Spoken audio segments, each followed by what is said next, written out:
बता दें, इग्नू के द्वारा आज मतदाता जागरूकता अभियान चलाया गया और मेरे साथ मैडम शालिनी है।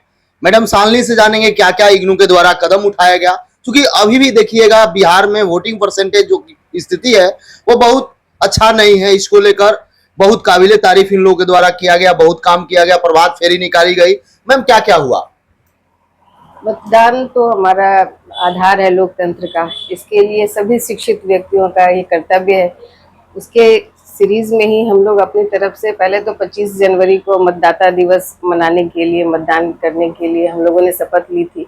उसके साथ ही होर्डिंग्स लगाए हुए हैं अपने रीजनल सेंटर में भी कि आप मतदान करें। इसके अलावा हमारा ये वर्क सेंटर है जहाँ पे स्टूडेंट्स हमारे हर दिन प्रैक्टिकल करने आते हैं। और मतदान का दिन हमारा 1 जून है। अभी इससे ही इन सबको हमको प्रेरित करना है कि अपने घर से निकलें और अपने घर के सभी सदस्यों को लेकर मतदान केंद्रों तक जाएं। और जो आप वोटिंग प्रतिशत जो घट रहा है उसके लिए सभी में जागरूकता लाने की जरूरत है। ना सिर्फ कि एक वो नहीं जा रहा है तो हम भी नहीं जाएंगे, मेरे एक वोट से क्या होने वाला है, ये सब जो विचार अभी लोगों के मन में है, या फिर बहुत सारे ऐसे फैक्टर्स है जिसकी वजह से लोग नहीं जा रहे हैं मतदान केंद्रों पर। शायद उनको अपने मतदान का महत्व नहीं पता है। इन महत्वों को उन तक पहुंचाने के लिए हम लोग एक जागरूकता अभियान चला रहे हैं। उसके क्रम में ही आज लोग अभी मोहल्ले में घूमेंगे और इस घूमने में सभी लोगों को ये बताते चलेंगे कि मतदान करना क्यों जरूरी है। और हर घर में कम से कम एक बार नॉक जरूर करेंगे कि आप मतदान करने के लिए 1 जून को जरूर जाएं अपने मतदान केंद्रों पर। मैम, युवाओं में देखा जा रहा है खासकर परसेंटेज सबसे कम युवा लोगों का है, मतदान करने नहीं जाए। उन लोगों को क्या कहिएगा, क्योंकि आप यूथ से जुड़ी हैं, पढ़ाती हैं, सब कुछ इग्नू का संस्थान चला रही हैं, क्या बोलिएगा?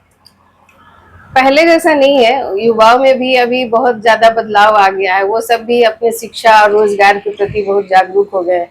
उनको भी ये पता चल गया है कि युवा जब तक सामने नहीं आएगा शायद समाज नहीं बदलेगा। और समाज को बदलने के लिए जो हमारा लोकतंत्र है उसको बदलने में और पूरी दिशा देने में, पूरे लोकतंत्र को एक अच्छा स्थायित्व देने के लिए बहुत जरूरी है कि हम अपना मतदान करें। और मतदान सही व्यक्ति का चुनाव करना ये बहुत बड़ी रिस्पॉन्सिबिलिटी है। और वो युवा का मतदान प्रतिशत मुझे लगता है कि बढ़ रहा है इन दिनों। और इसके अलावा मैं समझती हूँ कि जो महिलाओं का मतदान प्रतिशत था ना वो बहुत कम था। लेकिन 2014 के चुनाव में आप देखेंगे तो पुरुषों से बस 1.14% ही कम था। अब इसको पूरी करने में इस बार तो मुझे लगता है महिलाओं की भागीदारी जरूर अब आगे बढ़ रही होगी। और आपको अब मतदान के बाद पता चलेगा कि इन सब जागरूकता कार्यक्रमों की वजह से कितने लोग आगे निकले और इसका मतदान करके समाज को एक अच्छी दिशा दी है। फर्स्ट टाइम वोटर को क्या कहिएगा, जो फर्स्ट टाइम वोटिंग करने वाले हैं? फर्स्ट टाइम वोटर तो हमारे पहले से उत्साहित हैं, उनको तो ज्यादा प्रेरणा देने की जरूरत नहीं है। पहले तो उनके मन में ये विचार होता है कि हम पहली बार मतदान कर रहे हैं, मेरी भी सहभागिता हो रही है सरकार बनाने में। और आज का मतदाता या 18 साल जो हमारा सबसे निचला एज का बच्चा होता है या पहली बार जो बनता है इस समाज में अपना कुछ योगदान देने के लिए, तो उसमें ये उत्साह होता है कि पहला तो एक ही बात रहता है कि हम वोट करें। और वोट करते समय उनको ये लगता है घर परिवार समाज ये अपने दोस्तों सबसे वो चर्चा करता है इन सब विषयों पर कि किसको देना चाहिए, किस पार्टी को जिताना चाहिए। तो ये अभी जो अभिरुचि बढ़ी है हमारे जो फर्स्ट टाइम वोटर हैं उनमें, मुझे लगता है कि बिल्कुल सोच समझ के। और बहुत ज्यादा स्कूल के बच्चे भी बहुत ज्यादा जागरूक हो गए हैं आजकल। पॉलिटिक्स का न्यूज देखना, पढ़ना, समझना, अपने प्रधानमंत्री के कार्यों को समझना और भी बहुत सारी चर्चाएं वो आपस में जब करते हैं तो मुझे लगता है कि फर्स्ट टाइम वोटर जो है वो बिल्कुल जागरूक है और इस बार वोट भी करेगा। क्या संदेश होगा आपका मैम?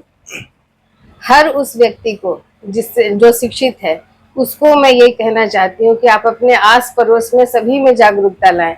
वो महिलाएं जो घर से नहीं निकलती हैं उनको कम से कम ये एक पर्व के रूप में मनाने के लिए संदेश दें कि ये हमारा ये अधिकार है और इस अधिकार को आप प्रयोग नहीं करेंगी तो शायद ये आपका पर्व, जैसे बाकी आप त्योहार मनाती हैं उसी तरीके से इस त्योहार को मनाइए और मतदान केंद्रों पर जाकर अपना मतदान दीजिए। बहुत बहुत धन्यवाद मैम।